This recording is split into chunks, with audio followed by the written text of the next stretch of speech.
நீங்கள் இப்போ ஒரு கொங்கு பகுதியில் ஒரு புதிய வியாதி பரவிட்டு இருக்கு. குறிப்பாக அண்ணாமலை தலைமை பொறுப்புக்கு வந்ததுக்கப்புறம் இந்த கொங்கு இனத்துக்குள்ள ஒரு நெருக்கடி.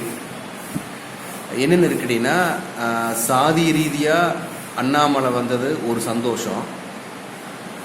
அந்த சந்தோஷத்தில் என்ன செய்கிறாங்கன்னா, அவங்ககிட்ட இல்லாத ஒரு பழக்கம் புதுசாக வந்திருக்கு. இந்த கொங்கு பகுதி மக்கள்கிட்ட எப்பவுமே நன்றி மறுத்தல் அப்படிங்கிறது சுட்டு போட்டாலும் வராது. அவ்வளவு உணர்வுபூர்வமாக நன்றியோட விசுவாசத்தோட எல்லா விஷயத்திலும் இருப்பாங்க. உறவுகளுக்கு மத்தியிலும் சரி, நட்புகளுக்கு மத்தியிலும் சரி. அப்படிப்பட்டவர்கள் அவங்க திமுக வெறுத்து அதிமுக போனால் கூட நம்ம ஏற்றுக்கலாம். ஏன்னா இந்த கொங்கு பகுதிக்கு திமுக உழைத்த அளவுக்கே அதிமுக உழைத்திருக்கு. அவர்களுடைய எல்லா விதமான மேம்பாட்டுக்கும் அது ஆழமாக இன்னொரு நாள் பேசுவோம். ஆனால் அண்ணாமலையுடைய தலைமை பொறுப்புக்கு அப்புறம் திமுக வெறுக்கிறாங்க.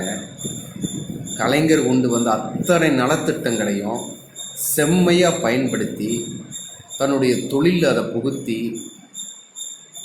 தான் செஞ்சுட்டு வர விவசாயத்தில் கலைஞர் கொண்டு வந்த எண்ணற்ற திட்டங்கள், குறிப்பாக இலவச மின்சாரம்.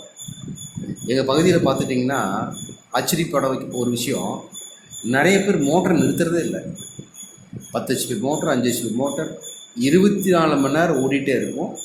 இன்ஃபேக்ட் பார்த்தீங்கன்னா தோட்டம் நம்பி பயிர்களுக்கு போக அது பள்ளத்தில் இறங்கி சிற்றோடைக்கிற தண்ணி வீணாக போய் கலக்கிற அளவுக்கு நாங்கள் ஓட்டுறோம். ஒரே ஒரு காரணம், இலவச மின்சாரம் கலைஞர் கொண்டு வந்தது. அதை அனுபவிச்சுக்கிட்டே அதை நன்றி பெருக்கோட கொடுத்த அந்த திமுகவுக்கு தொடர்ந்து நம்ம ஆதரவு கொடுக்காம, அண்ணாமலை தலைமை பொறுப்புக்கு வந்துட்டாருங்கிற ஒரே காரணத்துக்காக இலவசத்தையே ஒழிக்கோன்னு சொல்கிற பிஜேபியினுடைய மாநில பொறுப்பாளருக்கு அவர் சாதி ரீதியாக நம்மோட தொடர்புடையவர் அப்படின்னு ஒரே காரணத்துக்காக ஆதரவு தரதும், அவர் பின்னாடி போகிறக்கு இளைய தலைமுறை முயற்சிக்கிறதும் ஆபத்தானது, வேறறுக்கப்பட வேண்டியது.